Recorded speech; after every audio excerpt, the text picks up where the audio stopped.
ರಾಜ್ಯದಲ್ಲಿ ಈ ಬಾರಿ ಮಹತ್ವದ ಸಚಿವ ಸಂಪುಟ ಸಭೆ ಮುಕ್ತಾಯಗೊಂಡಿದೆ.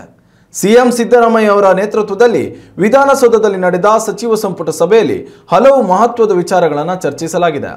ಸಚಿವ ಸಂಪುಟ ಸಭೆಯಲ್ಲಿ ಮಂಗಳೂರಿನ ಬಜ್ಪೆ ಗ್ರಾಮದಲ್ಲಿ 1.56 ಎಕರೆ ವಿಸ್ತೀರ್ಣದ ಜಮೀನಿನಲ್ಲಿ 20 ಕೋಟಿ ರೂಪಾಯಿ ಮೌಲ್ಯದಲ್ಲಿ ಹಜ್ ಭವನ ನಿರ್ಮಾಣ, 94.50 ಕೋಟಿ ರೂಪಾಯಿ ಮೊತ್ತದಲ್ಲಿ ಮೈಸೂರಿನಲ್ಲಿ ವೈದ್ಯಕೀಯ ಕಾಲೇಜು ಮತ್ತು ಸಂಶೋಧನಾ ಸಂಸ್ಥೆ ಅಧೀನದಲ್ಲಿ ಪೆರಿಫೆರಲ್ ಕ್ಯಾನ್ಸರ್ ಕೇಂದ್ರ, ಬೆಂಗಳೂರಿನಲ್ಲಿ ತ್ಯಾಜ್ಯ ನೀರಿನ ಯಂತ್ರಾಗಾರ, ತ್ಯಾಜ್ಯ ನೀರು ಶುದ್ಧೀಕರಣ ಘಟಕ ನಿರ್ಮಾಣ ಸೇರಿದಂತೆ ಹಲವು ಮಹತ್ವದ ನಿರ್ಧಾರ ಕೈಗೊಳ್ಳಲಾಗಿದೆ ಎನ್ನಲಾಗಿದೆ.